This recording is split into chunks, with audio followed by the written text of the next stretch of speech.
ମୁଁ ସତ୍ୟବ୍ରତ ଲେଙ୍କା ଏସଡିପିଓ ବୋରିଗୁମା। ଆଜି ପ୍ରେସମିଟ୍ ହେଇଛି ଯେ ଆମର ଯୋଉ ଆଜିକାଲି ଯୋଉ ବହୁତ ମାତ୍ରାରେ ବ୍ୟବହାର ହଉଛି ମୋବାଇଲ ସମସ୍ତେ ବ୍ୟବହାର କରୁଛନ୍ତି। ସେ ମୋବାଇଲ ବିଭିନ୍ନ ସମୟରେ ଲୋକଙ୍କର ହଜି ଯାଉଛି ଏବଂ ଏଇ ଯୋଉ ଆମ ପାଖରେ କିଛି ରିପୋର୍ଟ ମିସିଂ ରିପୋର୍ଟ ହେଇଥିଲା ସେଇଟା ଗୋଟେ ଅଛି ଆମର ସେଣ୍ଟ୍ରାଲ ଇକ୍ୱିପମେଣ୍ଟ ଆଇଡେଣ୍ଟିଟି ରେଜିଷ୍ଟର ସଞ୍ଚାର ସାଥୀ ଆପ୍ରେ ସେଥିରେ ଯାଇ ଲକ୍ କଲା ପରେ ଆମେ ତାକୁ से टेक्निकल जो टीम अच्छी आमर से यूज किए कर जना पड़ो आम रिकवरी करुँ सेमतिया 2023 गोटे रिपोर्ट 2024 5टा रिपोर्ट 2025 4टा रिपोर्ट टोटाल 10टा मोबाइल को आम रिकवरी करुँ।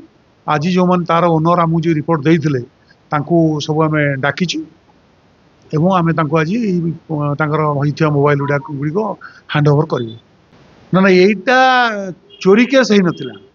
चोरी केस जो संक्रांत जोटा चोरी होती से संक्रांत गिरफ अच्छी एमाने हजेइछंती बोली रिपोर्ट होता है जो मैंने यूज करते से पाइक यूज करते मिसिंग केस रे चोरी केस रे से निश्चित भाव गिरफ होती रिकवरी हो सब हो यहीटा मिसिंग जो मैंने हजेइथिला हम से पाइक रिकवरी को दौर सेंट्रल जो संचार साथी आप सेंट्रल इक्विपमेंट आइडेंटिटी रजिस्टर को जाइए मोबाइल नंबर टा लॉक करदे आमको गोटे रिपोर्ट देवे से आम मोबाइल ये कर आमको आम ट्रेस कर मोबाइल देदेव।